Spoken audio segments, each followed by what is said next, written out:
आदरणीय प्रधानमंत्री जी, हमारे माननीय मुख्यमंत्री उद्धव जी, माननीय उप मुख्यमंत्री श्री अजित जी, पीडब्ल्यू मंत्री श्री अशोक जी, नेता प्रतिपक्ष श्री देवेंद्र फडणवीस जी, हमारे चीफ जस्टिस श्रीमान दत्ता जी, यहाँ उपस्थित सभी जनप्रतिनिधिगण, सभी प्रबुद्धजन, भाइयों बहनों और मीडिया के साथियों,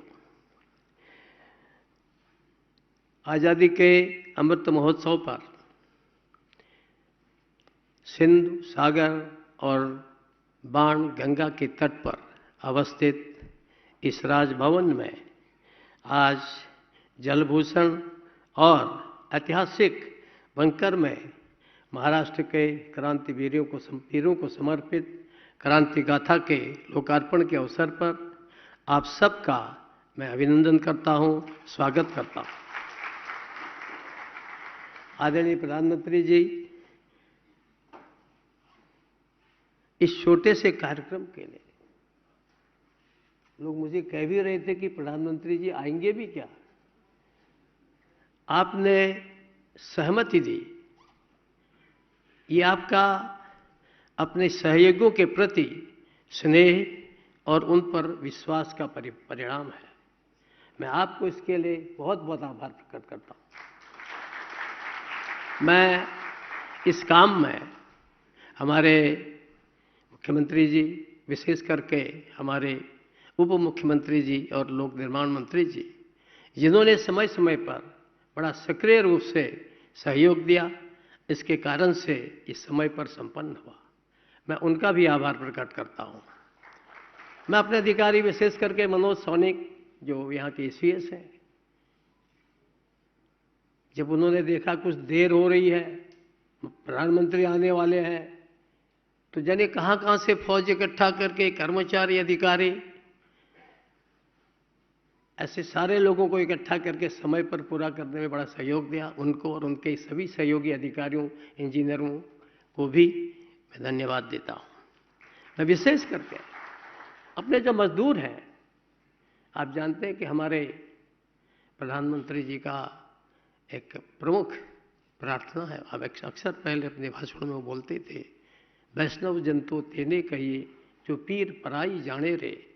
तो ऐसे जो आज भी जो पीड़ा सहन कर रहे हैं, लेकिन अपना खून पसीना बहा करके रात दिन लग करके 24 घंटा काम करके इस काम को पूरा किया, ऐसे मैं अपने श्रमिकों और मजदूर भाइयों को भी अभिनंदन करता हूं, उनके प्रति भी आभार प्रकट करता हूं। मैं इस क्रांति गाथा के लिए, अभिनव प्रयोग के लिए प्रसिद्ध इतिहासकार भाई विक्रम संपत को, ये उनकी संकल्पना थी और उस संकल्पना को पूरा करने के लिए मेरे सहयोगी, मेरे ओएसडी नैथानी ने जन सहयोग से, बाह्य सहायता से इतना बड़ा कार्यक्रम, इतना बड़ा प्रोजेक्ट किया, मैं उनका भी आभार और अभिनंदन करता हूं।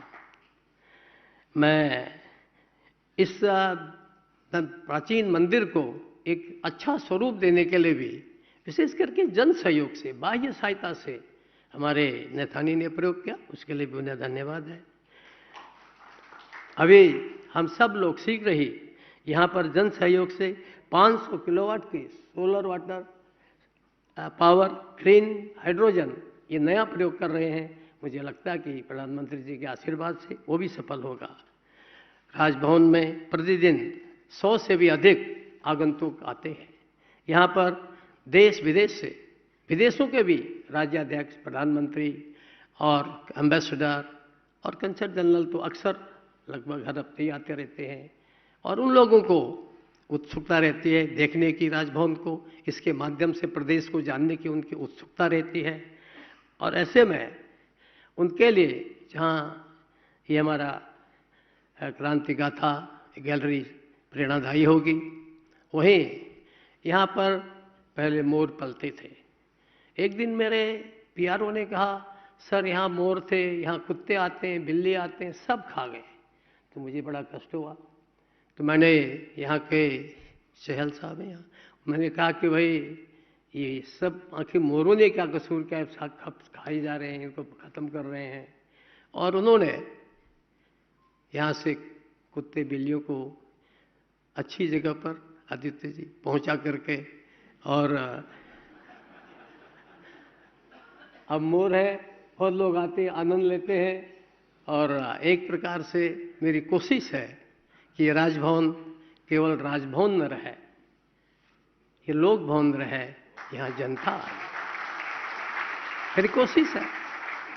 मैंने पूरे आदरणीय प्रधानमंत्री जी, पूरे कोविड काल में भी मेरे डॉक्टर, मेरे साथी मुझे कहते थे, अरे राज्यपाल जी क्यों कर रहे हो, क्यों लोगों को समय दे रहे हो।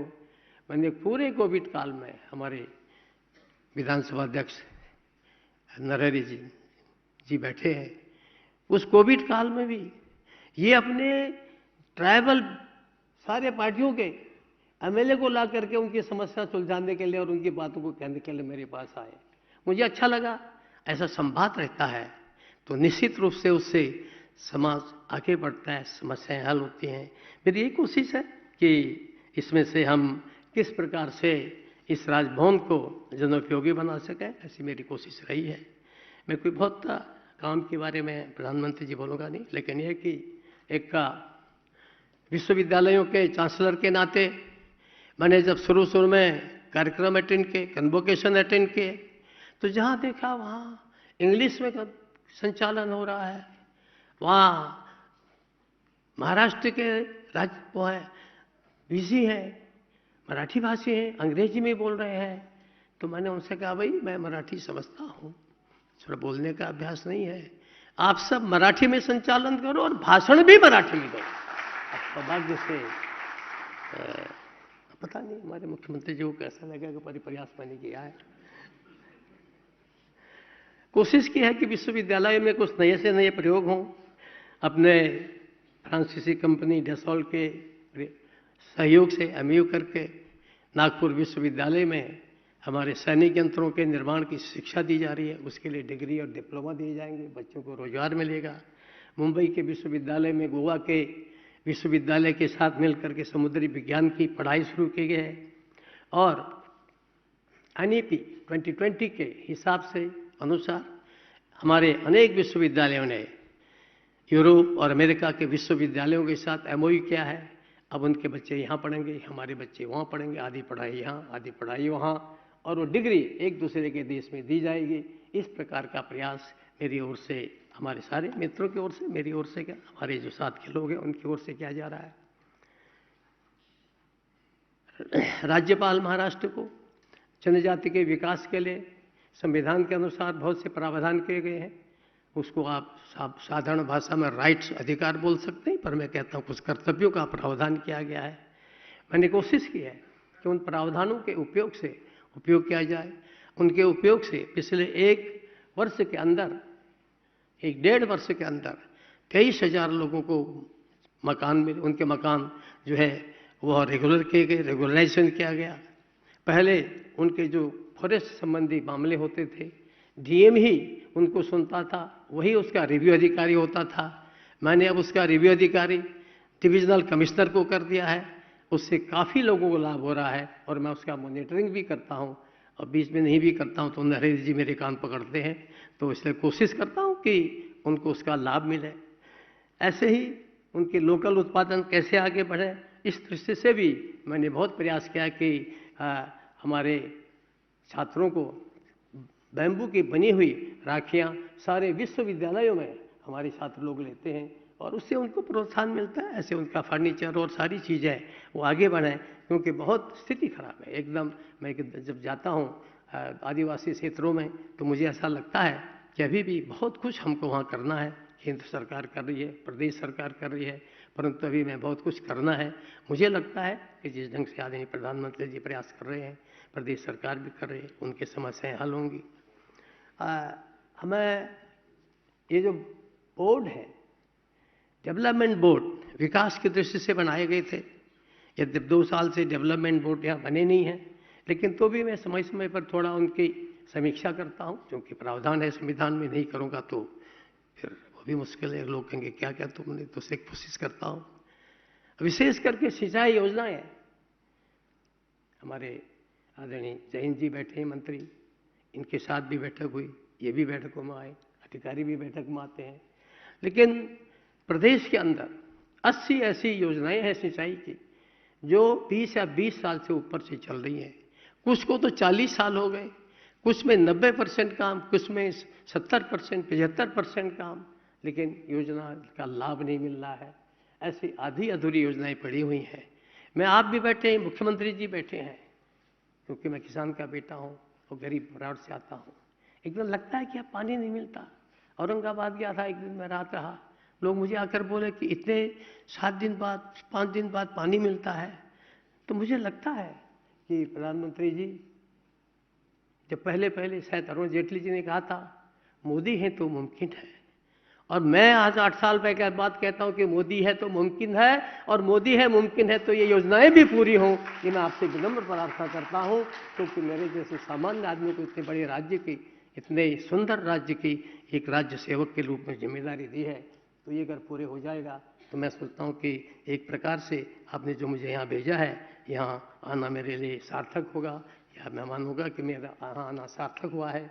ऐसी बहुत सी बातें हैं, मैं उन पर नहीं जाऊंगा, क्योंकि हम सब आदरणीय प्रधानमंत्री जी को सुनने आए हैं। मेरा प्रयास है कि आज अपनी यहाँ की सरकार से मिलकर साथ में सहयोग करके हम आगे काम बढ़ाएं। क्योंकि एक बात और जरूर आप लोगों से कहूँगा, मेरी यहाँ आने की बहुत इच्छा नहीं थी। मैं चाह रहा था कि मैं अब आराम करूं, उम्र हो गया, अभी भी कहा मैंने प्रधानमंत्री में बूढ़ा हो गया हूं। लेकिन ये प्रेम और स्नेह में, यहाँ पर बहुत से अधिकारी बैठते हैं, डंडे की भी अपना स्थान है, डंडा नहीं लगाओगे तो अपराधी तो सिर पर चढ़ जाएंगे। लेकिन स्नेह और प्रेम और विश्वास, ये बड़ी ताकत है। ये उनका विश्वास और स्नेह था कि मैं यहाँ आया। मुझे लोग कहते हैं, कोश्यारी जी आपको महाराष्ट्र कैसा लगता है? मैं कहता हूँ कि मुझे महाराष्ट्र एकदम अपने हिमालय सा लगता है, उत्तराखंड सा लगता है। एक ही बात है, जब मुझे उत्तराखंड में जाता हूं, सब कुछ है, लेकिन वहां समुद्र नहीं है, सागर नहीं है। यहां भी सब कुछ है, मगर हिमालय नहीं है। लेकिन तो भी इतना सुंदर प्रदेश है। मुझे लगता है आपने अपने प्रारंभिक जीवन में सामाजिक राजनीतिक जीवन का कार्य यहाँ महाराष्ट्र से शुरू किया, और मुझे संध्या काल में आपने जीवन के यहाँ भेजा है। आपका आशीर्वाद से ये महाराष्ट्र आगे बढ़े, देश में उन्नति हो, विशेष करके यहाँ से गरीब और किसान ये आगे सुखी हों। ये आपके माध्यम से हो ही रहे हैं और आगे तेज गति से हों, ऐसी मेरी प्रार्थना है। आप यहाँ आए, फिर से आप सबका बहुत बहुत आभार, बहुत बहुत धन्यवाद।